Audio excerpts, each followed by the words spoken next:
Hey folks, it's Spoilerin time. This is the Cordkillers Empire series where we actually have watched some things that we spent so much blood, sweat, and tears figuring out how to watch, and we talk about it. So we're going to spoil an episode of Firefly called Heart of Gold, the second to last episode in the series, the fourth episode of season 3 of Mr. Robot, Stranger Things episodes 8 and 9 of season 2, and the movie Thor Ragnarok. But I'm Tom Merritt, and the man to my left, my right, is Brian Brushwood. You know what's funny is I actually have, in real space, I assume one of us is to the left or to the right of another, but I have no way to figure out, 'cause I guess I'm facing west right now.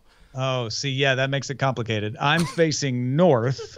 Okay, so I am to your right. I'm to your right then. But we need to know the line. I'm kind of in front of you if you're facing west. Yeah, but that's how I'm facing. You're facing north. To my right. Yeah, correct. So you were right the first time. All right, totally. I'm glad we figured this out. I'm glad we took the time to figure it out. Hey, man, yeah, shall we check in on the movie draft? I mean, I guess.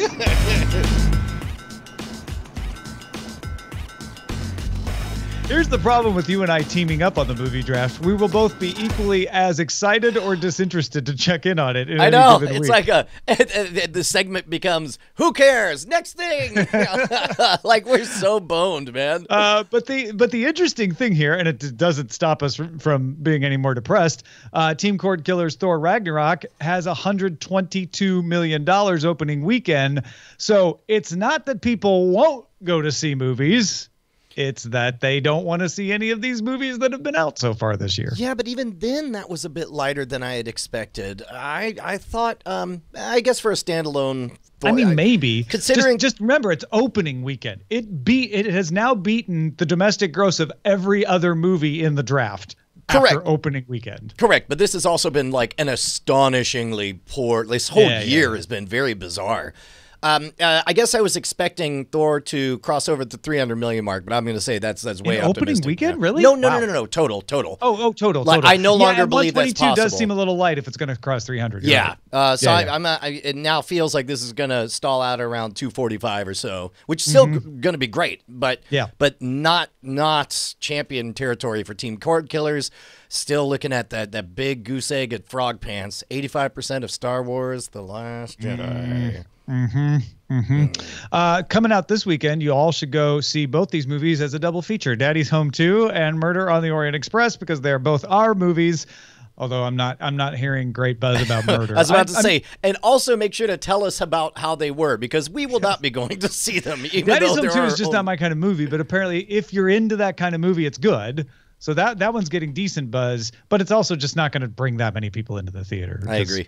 And especially and Thor is the type of movie that I think a lot of people will, given the choice, go back and see again. No, I think you're absolutely right. All right, let's get into talking about Thor Ragnarok. And just by happenstance this week, we have an email to introduce each one of our Spoilerin Time entities. First one comes from Josh, who says, "I've got to know. What was it about Thor that made you understand why they took your phone at the preview? I didn't catch any big reveal that would have made me think that was in order. The only thing I could think of that would have been worthy of that would be Hulk's appearance, but we've known about that for some time. So what did I miss?" I was talking about this in pre-show with Bryce. I'm like, well, pretty much any answer I give you, you're going to go, that doesn't make sense because you saw the movie and you didn't see anything. And maybe I accidentally built it up too much. I didn't mean to imply there was a big twist or reveal. When I saw Matt Damon and Chris Hemsworth's brother playing Thor and Sam Loki, Neill on stage, that's when I went like, oh, they probably didn't want to leak that surprise. That would have been, in fact, Matt Damon is still uncredited in the movie. If you go to IMDb, it does not have his name in there. So it's clear that they did want that to be a surprise and even a possibly after-the-fact Easter egg, because I totally didn't recognize him at all. It was pretty... I didn't either. Everybody next to me is like, oh, my gosh. And I'm like, I don't know who any of these people are. I mean, I get it. But... That's the other thing, too, is everybody there... my guess is it was a media or friends and family or a lot of sad. Yeah. Like every single person thinks I could get so many clicks. I can get type that right headline. You won't believe the creepy cameo. creepy. There were also, a couple other things in there, like Waito's character. I'm like, oh, okay, they probably didn't want that to leak out too much either. About who dies. But yeah, again, nothing earth shattering or any other world shattering, since Earth isn't. But even still, I think it's indicative of a superior kind of hygiene, informational hygiene that people are going to have. I wouldn't be surprised if this became a regular thing at all of these standard practice. It used to be de rigueur, and they kind of got over it because they're like, we trust you. You're not going to take pictures. You're going to pirate this film. You're the media. We get it. But so that's why it stuck out to me. But maybe as they try to protect these little Easter eggs and stuff, I don't know. Or maybe it was just Marvel in this particular case. Was just they are extra secretive, of course, about things. But enough about that. What did you think of it? I have one question for you. How much did you enjoy the performance of Bryce Castillo as the Grand Master? What? Did you not? Jeff Goldblum was definitely playing Bryce Castillo right down to DJing for his empire. And okay, all right. And his mannerisms. I mean, he was like the whole time. I'm like, oh my god, it's button on Bryce. the ship. Yeah, it's my birthday. It's my. All right. Well, I mean, I have enough. I go back to the 10 Speed and Brown shoe days of Jeff Goldblum. So, I've been following the man's career for quite a while. And I looked at it and was like, oh, they just said be Jeff Goldblum, right? Like, don't bother acting. But he was a little more swish than we see him. Or flighty, airy. Yeah. And I don't think Jeff Goldblum normally DJs. He plays the sax, though. He doesn't. Although I play the clarinet. He wasn't DJing. I think he was like I don't know, piddling on a little synth or something. But oh God, did I love this movie! I just had a giant crap-eating grin on my face the entire time long. And I don't want to dwell too much on this, but I was musing on Twitter, like somewhere in an alternate universe is an entire populace that went into the movie watching that whole first act, not knowing who the champion was, and that in that universe everybody leapt to their feet and started screaming. And I understand the trade-off, and we all virtually leapt to our feet when we saw the trailer, but. Man, would I love to know what it's like to have that big reveal and say, "Oh my God, it's a team-up movie," and we didn't even know it. It's Hulk World, sort of. Yeah, Planet Hulk stuff. Yeah, Planet Hulk. Sorry. It's when you asked me if it was top 5 Marvel for me, I spent all week thinking about that. I'll be honest. I kept thinking like, okay, where would it fall? And for me, it's that. Did I have a grin on my face the entire time? And I didn't for this, although I did have a grin on my face a large part of the time. So I would have to go Avengers, Guardians of the Galaxy, because those absolutely I was enthralled with. And then Doctor Strange. Then I start to think about, well, Captain America Civil War. If you count Spider-Man, it's like right in there. So I still don't know if Thor comes in at 5 or 6, but that's where it is for me. Where does it fall for you? It's interesting because when I just asked it in the generic sense, but now I'm thinking about it, and I want to carve out. I don't know if it's one of the top 5 Marvel movies, and I don't know how well it's going to age, but I can flatly state it was one of the top 5 experiences I've had at Marvel movies. Guardians of the Galaxy was one of them, and I would say the original Spider-Man 1 is one of the top 5 experiences, because that was the beginning of seeing Marvel movies done right. And maybe Iron Man. See, I don't know. And I'm not properly calibrating Iron Man because to me they're old movies, right? And and I haven't seen them for a while, so I kind of forget how good or not they were. But I remember at the time thinking they were amazing because nothing like that had been done, and it was freaking Iron Man. It was not a character anybody knew. Yeah. So as far as what did you think about the general trend? We talked a little bit about this on After Things. We saw Loki early on was a very credible villain. I think they did a great job of making him truly sinister and menacing in the Avengers, especially, right? Yeah. I think along with that familiarity and seeing his weakness and learning all his tricks, I think they did what you have to do, which is make him a little more cartoonish, make him a one-note punchline, and I love that they did it. Like, I loved the moment he walks up and you see Loki in disguise as Odin watching a play, just being as shallow and selfish as you would imagine him, and then likewise. Also, it went through my mind like, Anthony Hopkins, could you please play Tom Hiddleston? Like, oh, that's the best part. Is clearly that was the direction he was given, and it was like I instantly knew or remembered that. I'm like, okay, so he's still definitely pretending to be Odin. Yeah.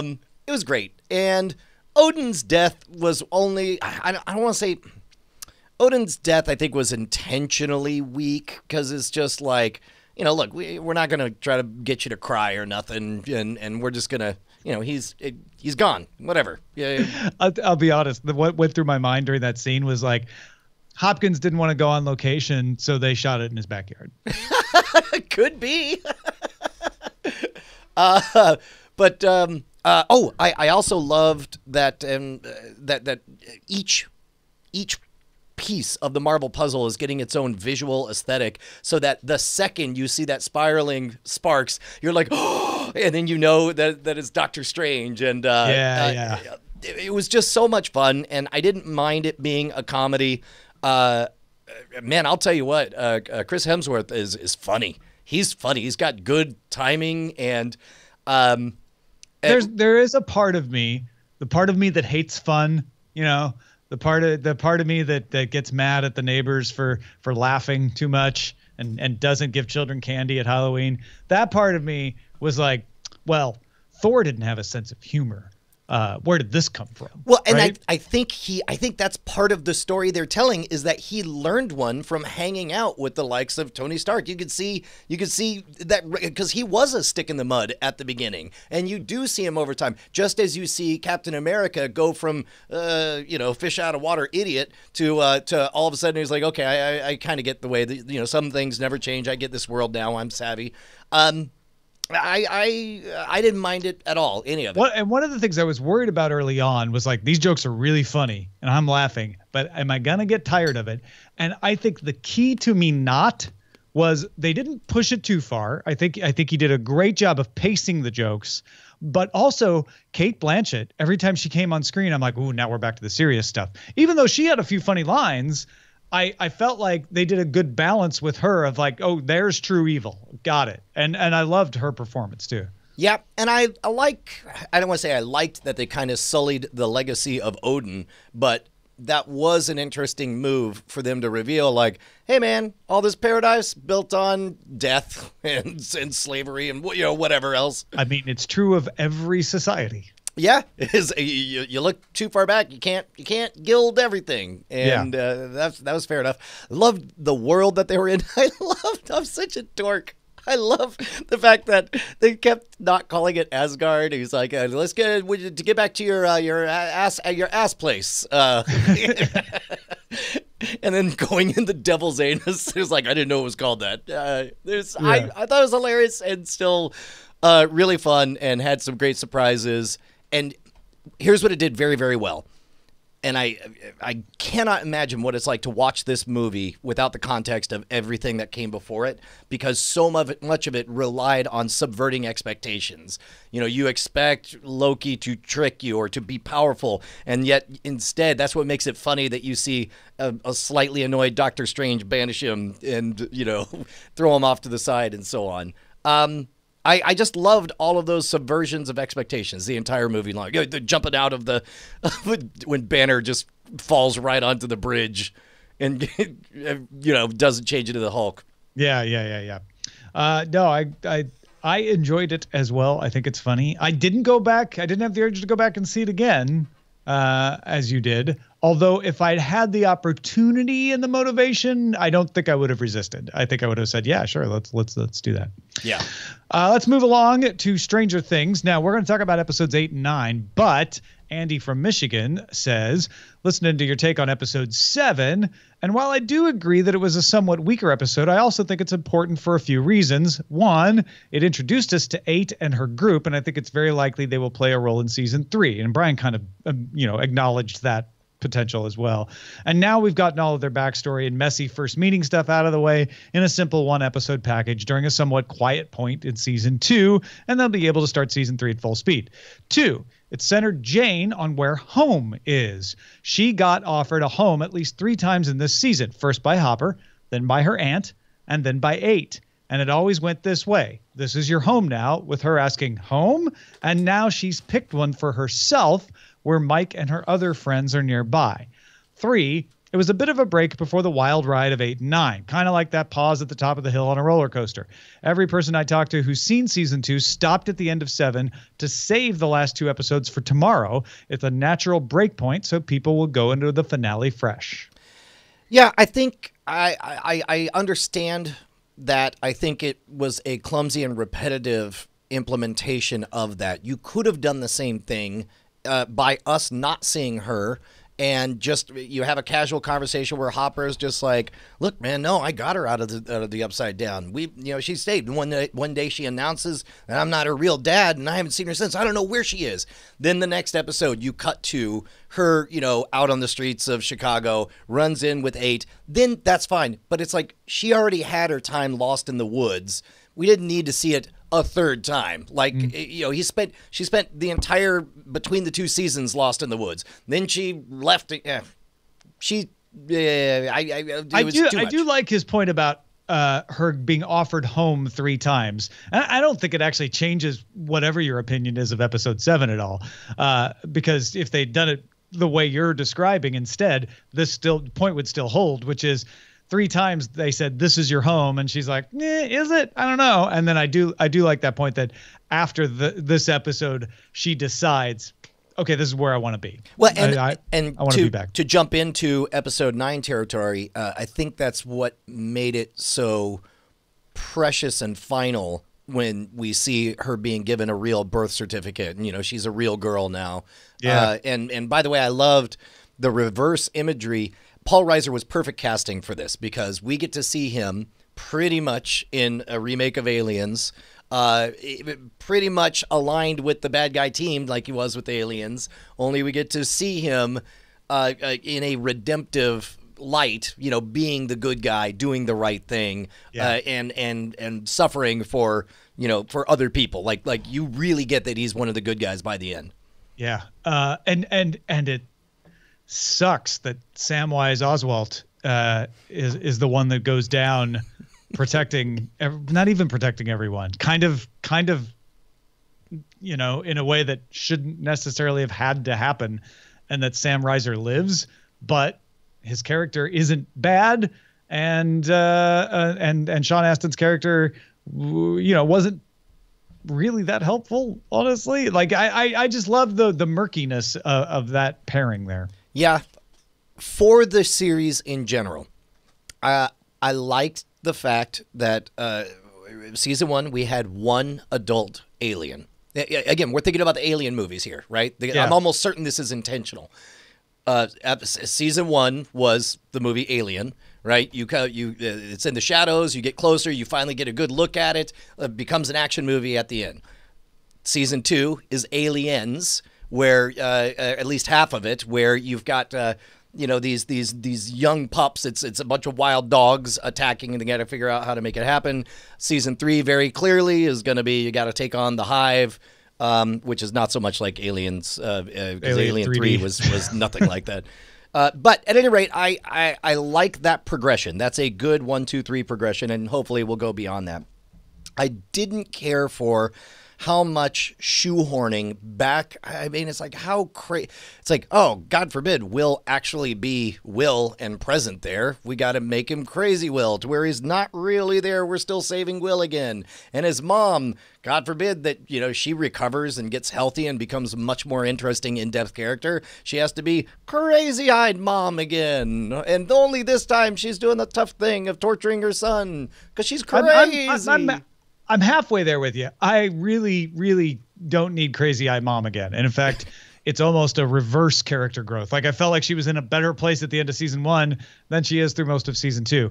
Will being crazy though, I find that important. Like, yes, he is our conduit. He is the connection.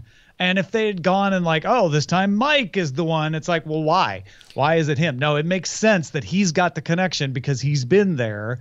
And he wasn't experimented on. He's not fearful. They know they can get through to him, unlike they could with 11.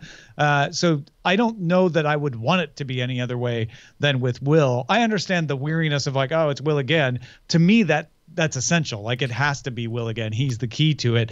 And I think hopefully that pays off, even if it bothered you in season 3, with Will and 11 being the super team that defeats the Upside Down. I would have liked to have seen that a little bit earlier. I understand one of the kids has to be in trouble or whatever, but I feel like I've gotten to know Mike. I know Mike and I like him a lot. It would have been really more interesting to me, and I would have been mad for them to take Mike away from me by corrupting him. Mm-hmm. A character who I know becoming corrupted would make me very upset and very, very much engage. Will... Never got to know him in the first season. Just seemed like another Mike, I guess, I assume.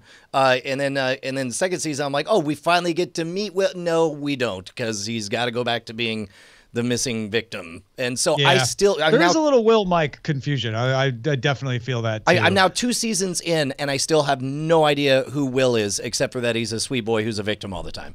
Yeah, and I think you need that. I think he's the Horcrux for all of the pain and agony of this town. And I like keeping Mike separate because Mike can then be Will's champion. He can fall in love with 11, and he could be a more full character, which if you have Will be that this season and Mike get taken over, then you've got half characters in both instances for me. Did you hate or love Max being shoehorned in so quickly and forcefully?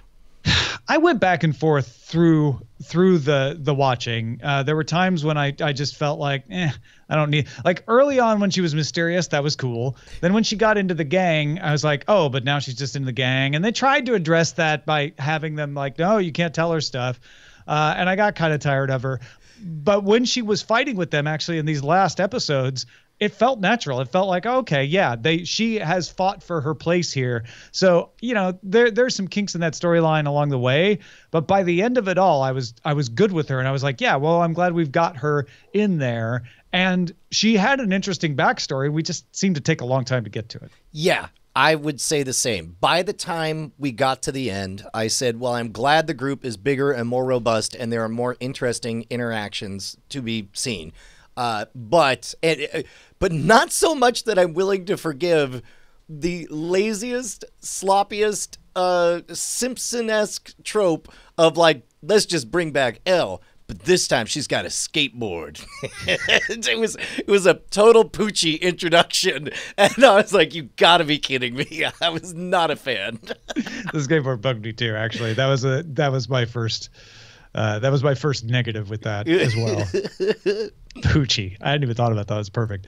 All right, shall we then move on to Senor Roboto, episode 304. You know what? Before we get to 304, we got to talk about 303 and how wrong you guys are. Oh, right. Because we talked about it without you last week and just spoiling you on it. So, yeah, talk about that. Well, then we'll read the email. I think episode 3 is certainly my favorite episode of the entire season so far. Possibly my favorite since the end of season 2. Hey, you know what? But I'm sorry, since the end of season 1, because Tyrell Wellick was nonsense character who he was totally one-dimensional, a cartoon, so much so that we thought he wasn't even real when he showed up or whatever. But instead, they made him so human and confused, and I loved seeing Dr. David Bruce Banner walking down the street with his hobo beard, trying to get away from the man. I liked all of it. It gave a depth of the character that was, and I also liked it because it was an island episode. It allowed me to keep the story simple and straightforward without constantly second guessing, playing crazy games or whatever. It was a good construct to create a flat, interesting dramatic narrative. And for that, I really, really liked it. Also, they did a good job of answering some really weird things about him showing up, the most hunted man in the world. The next Osama bin Laden shows up dressed exactly like Osama bin Laden and apparently living in the city the whole time and no one found him. Like, that was a big pill to swallow. But this journey took me through it. And I also like the kind of massaging the retconning, because so much of it took place in the past. They were, because the Dark Army wasn't really even mentioned until season 2 at all, right? Or at least they weren't a player in the minds of everybody watching at home. But by injecting them in the behind-the-scenes narrative, we also get to see the Fixer. I've already forgotten his name, with the mustache and the 80s glasses. Justin Robert Young. Oh, yes. We get to see... Isaac? I guess. I don't know. The guy... Irving. I like them, saying, no. Irving was along the entire way, just in the shadows. I loved all of it. It fixed a lot of that for me. Well, Bryce, I think we can congratulate ourselves for setting up Brian to enjoy this episode. We took the bullet for him. We set his expectations properly low. No, I am absolutely with you on explaining why he was in a suit and just living in the city. Like, I agree with that. I could totally understand what you're talking about at the island episode, given in the backstory. It didn't necessarily work for me. Irving, though, he just feels pasted in. Like, Irving was there the whole time. Like, I'm still having issues. To be honest, in a world where everything is getting so complicated and you question everyone's motives, and it really is getting to be a juggling act of who does what, I really am latching on to the simplicity of Irving. He is an uncompromising warrior of the Dark Army. I love the character. It's just the insertion of him. Yeah. Sure. I agree with you. From Doug. Twice in this season, once to Elliot and once to Mr. Robot, Angela mentions something to the effect that she wishes Washington Township leak and all the chaos that followed never happened. I initially took this in the metaphoric or spiritual sense. They should forgive and forget and move on with their lives. After thinking about it, I wonder if she means it not in the spiritual sense, but in a literal one. Take a scene at the E-Corp power plant with the scientist giving a tour to the other scientist. He's talking about parallel universes and interacting with them. This scene is followed by Minister Zhang and his aide talking in some kind of observation room overlooking what looks like some giant particle accelerator. Now, add White Rose's obsession with time. I'm wondering if the White Rose, Dark Army, Angela plan is to somehow reset time, end this universe, or combine it in some way with another universe. I'm usually terrible at predicting plots, but what would you think if Mr. Robot took a hard turn towards science fiction? Purely as an intellectual exercise, let's try this on for size. Because we got a long time. Let's say this becomes the season 6 stuff. We agree that we are enjoying seeing the degradation of society, garbage, power going out and all that stuff. Imagine if we see over the next season increased militarization, the government breaking down, wars breaking out on the streets, characters get killed, and just it's getting worse and worse, and more than ever, it's looking like this was just a terrible, terrible idea. This is not the first time they've indicated that. I've always thought it was so curious when White Rose said, I hack time. I hack time. And then can you imagine if at the end of season 5, the previously on, includes all these little elements to remind you of all the things they had laid out in front of us the entire time? And, what if in this alternate universe, Elliot's dad didn't die but works for them, and they're like, no, you don't understand. We can't punch through reality and just walk through like it's magic. I need a host. That's the closest we can get. And then it gets into this sci-fi kind of thing. And him, Mr. Robot, his dad, being in Elliot was a precursor to all of this, and actually his dad, not just a multiple personality disorder. Yes. Listen, I don't like this idea right now because one of the reasons I love Mr. Robot is, hey, guess what? All of that could happen, right? Right. It's unlikely. It's stretched, but that's a real rubber ducky tool. That's a real hack. If this, and this did happen, that's how they would pull it off. And to suddenly say, oh, and also they hacked time, it's like, okay, maybe that could happen, but we don't have any current ways of hacking time that are, provable. I mean, you can't go to Darren Kitchen or someone like him and get a consultant on that. Well, not in this universe. In the yeah. So I guess what I'm saying is right now I wouldn't like that, but maybe they could get me there. They're good storytellers, and maybe they can lead me to that situation. Because like you say, season 2 is really great at saying like, hey, this is what happens when society breaks down. And that's all pure speculation, right? We don't know. We don't know if that's how society would break down or not, but it seems plausible. So if you do enough seems plausible, maybe you can lead me down the road where that works. Right now, though, my problem with season 3 is we're not getting any more of this degradation of society. I'm disappointed We're getting a too. lot of real character-oriented episodes, which isn't necessarily a bad thing. And this episode particularly mostly bored me. I was still really into the Elliot-Darlene story and Darlene's, interactions with the FBI, but a lot of this just left me looking at my watch. Yeah, I feel much the same way. How do you guys feel about a lot of the set dressing that they've been doing, sort of in the background of these scenes? Things like the sidewalk legal advice, all of the barter shops that pop up. Yeah, and we take eCoin and so on. I feel like we saw a lot of progress on that in season 2, but it feels like we're just kind of getting along at the same level. It doesn't feel. We haven't seen food riots yet. We haven't seen, Negan show up with a baseball bat running a gang or whatever. Right. I take me down that road, man. Let's get crazy with it.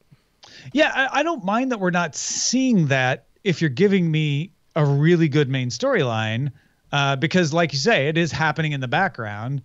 But I'm not getting much else. Like, I actually like last week's episode better after this week's episode because at least I got story, even if it was backstory. Like, I really feel like we're treading water here. It did feel I don't that know way if you to me. watched the previews, and I won't spoil anything if you don't. I didn't. But it looks like things may change next week. Okay, yeah, and maybe also I had the benefit / detriment of watching them back to back and really liking episode 3. So after that, it's like, oh, we're still in Mushland where nobody knows what anyone's doing or why, and they just run in circles and talk about back doors. I liked little elements because Mr. Robot's still better than, large amounts of other things that you would watch. Sure. I really liked Darlene on the subway, letting the girl steal her wallet because she's like, guess what? I stole from all of you. And I just want that picture because not only is that like a really interesting, I can kind of see Darlene doing that. And she leans in real crazy, when she's talking about how I stole from all of you and I killed, and I'm like, yeah, okay, crazy lady, whatever. I'm going to keep your wallet, I guess. But then it really sets up the gut punch of her leaving that Polaroid in Elliot's apartment after she realizes he's ditched her. Do you know what? I watched this in 2 separate viewings, and as a result, it did not immediately click when I saw that moment. That's like, interesting. in one sense, she's like, it's the only thing I want from that wallet. I'm willing to go to the trouble to get it. Yeah. And then she leaves it. I continue to adore Dom and in her story, just trying to do right. And I liked that brief moment of her and Darlene. Like, Darlene, you're like, I got to have the information. And Darlene's like, you got to have a drink. And you ain't getting nothing until you start pretending to be my friend, No, it was a lovely scene. Like I said, there's so many lovely little scenes in here. And hopefully this was all just building up our thirst for more events. Portia Doubleday's character is just nonsense to me at this point. Who, Angela? Yeah. I don't understand her motivation. She's been inspired. She's obviously hacking time. She's well, I think that's a weird thing is that they set up this whole meeting with her and White Rose, and intentionally left off the end where she is where she's enlightened. Yeah, okay, so she's maybe she peeked into that other universe. I don't know. They're starting to feel something to this. Knott's brought up that in this episode, Darlene torrented Sinbad, Shazam with Sinbad. No, that's the movie that she torrented. Oh, that's great. That would be a really good red herring. That's great. You know what? I took that as ha ha ha. No, right? Like somebody renamed that file. That's interesting. I hadn't thought about it as an alternate universe because I hadn't even been thinking along those lines. There's a lot of clues happening. Yeah. Huh. All right, let's not go crazy yet, but that's pretty fun stuff. Shall we move on to Firefly? Yeah, let's talk whores. Heart of Gold is the story of the best little whorehouse on this moon that's under the thumb of a bad guy, and Malcolm Reynolds is called in to defend them, and intertwined in this is almost the revelation of he and Inara's real feelings for each other. They set us up to think that maybe we'd have some real feelings from Kaylee and the Doctor, but that never happened. And there's a lot of gunplay and fighting things off. But this is one of those quintessential episodes in an alternate version, in the Mr. Robot alternate universe, where Firefly lasted 6 seasons. This is remember that episode when they finally almost, admitted that was the Sam and Diane moment for them. Yeah. It also, man, I'm really feeling we're at the end of a season of a show that almost everybody who watches it knows that it doesn't get picked up for another season. And as a result, everything felt empty and hollow in this one for me. Oh, really? It never does for me. Yeah, there was no. I didn't really feel. I didn't really feel any juice with the Malcolm and Inara thing, and I certainly didn't buy her crying. Oh, I totally buy all of that. I feel entirely different about this. I will say there was one moment that I truly love in it is when they hatch a plan to trap some guys in Firefly in the Serenity, and the pilot is trapped in the engine room, and the engineer is on the other side. Oops. Yeah, that like so close to a good plan.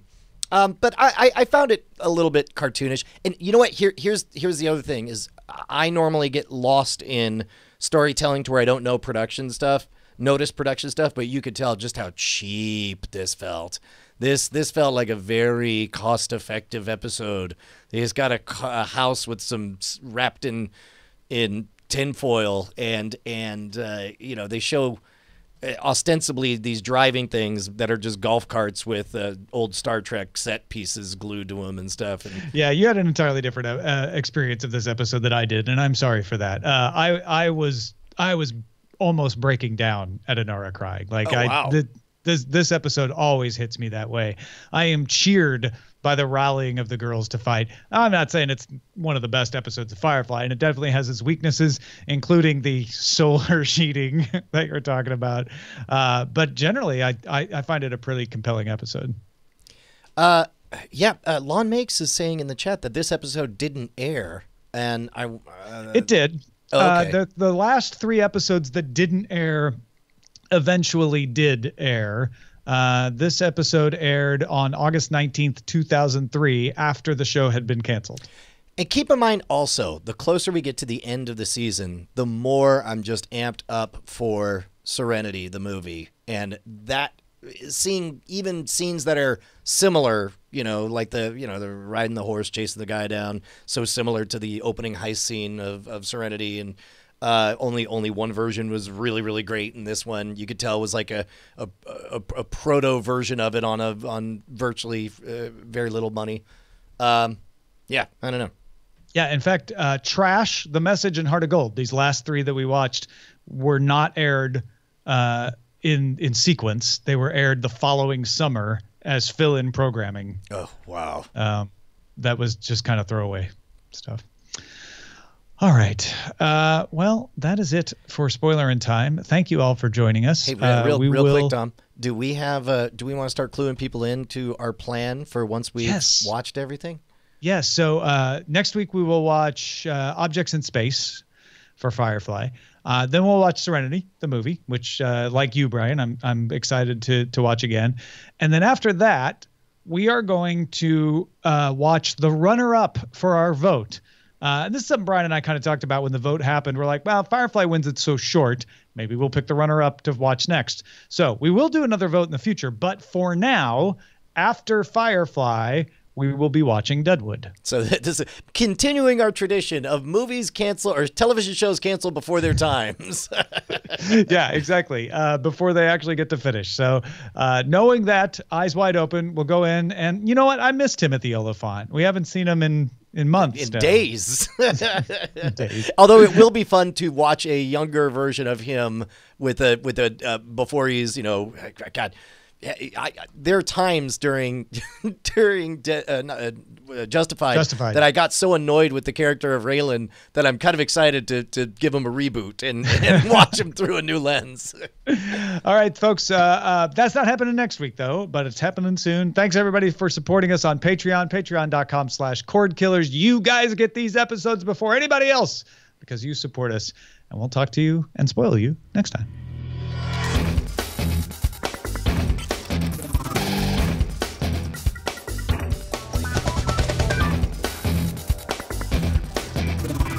Diamond Club hopes you have enjoyed this program.